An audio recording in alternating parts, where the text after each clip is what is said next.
16ই ডিসেম্বরের মহান বিজয় দিবস বাংলাদেশের ইতিহাসে এক গৌরব ও অহংকারের দিন। 1971 সালের এই দিনে বিশ্বের মানচিত্রে জন্ম হয় স্বাধীন সার্বভৌম বাংলাদেশের।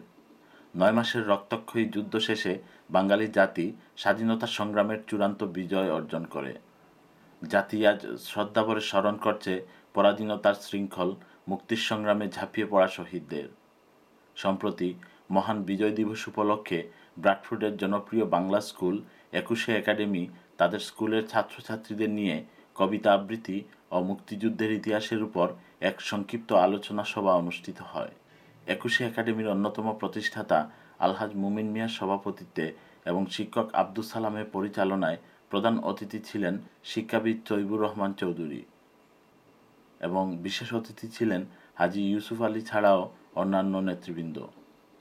বক্তারা বলেন, বর্তমান প্রজন্মের কাছে মুক্তিযুদ্ধের সঠিক ইতিহাস এবং বাংলা ভাষা ও আমাদের দেশের সংস্কৃতি তুলে ধরা অত্যন্ত জরুরি। তারা আরও বলেন, 21শে একাডেমি আমরা করছি এটা আমাদের বাচ্চা ছেলে মেয়েদের জন্য, তারা যাতে বাংলা শিখতে পারে, মায়ের ভাষা বাংলা। বাংলা স্কুল করছি আমরা নতুন প্রজন্মরে বাংলা শিখাইবার লাগে।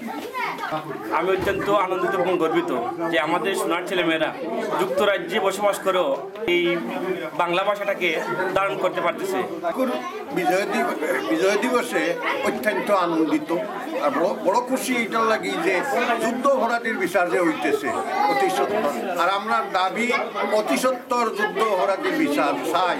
ব্র্যাডফোর্ড থেকে Mohammad Zakaria, channel I news.